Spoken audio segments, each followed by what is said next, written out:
An anchor point is a web page element that links to a location on the same web page. Anchor points are used on long web pages so that the website visitor can jump to a specific part of the web page without scrolling.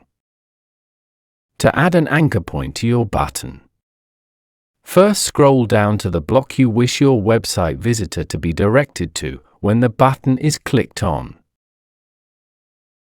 Once you have located the block, click on the block button on the top left corner. Inside of the Edit Container Settings window, scroll down and select Add Anchor Point.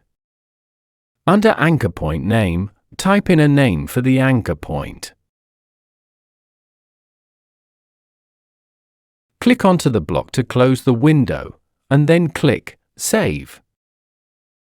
Scroll back up the web page to the button and click on it until the menu appears above it.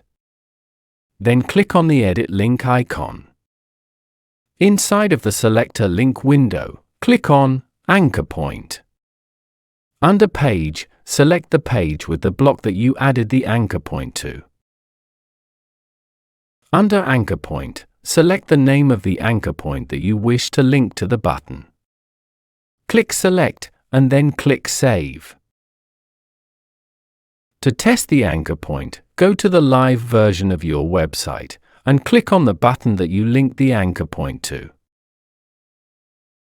The button will then direct you to the anchor point on the same web page.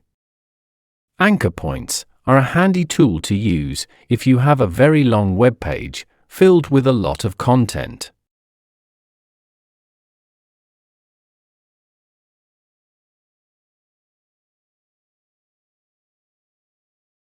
Anchor points can also be used on menu items if you want your website visitor to be able to view content on the same web page without being directed to another web page.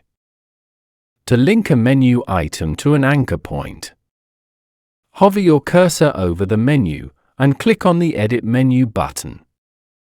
On the menu item you wish to link to the anchor point, click on the pencil icon. Inside of the Select a Link window, click on Anchor Point. Under Page, select the page where the anchor point has been placed. Under Anchor Point, select the name of the anchor point you wish to link the menu item to. Then click on Select, and then click Save. The anchor point name will now be displayed as a menu item. This name can be changed in the Edit menu window. To test the anchor point, go to the live version of your website and click on the menu item. You will then be directed to the anchor point on the same web page.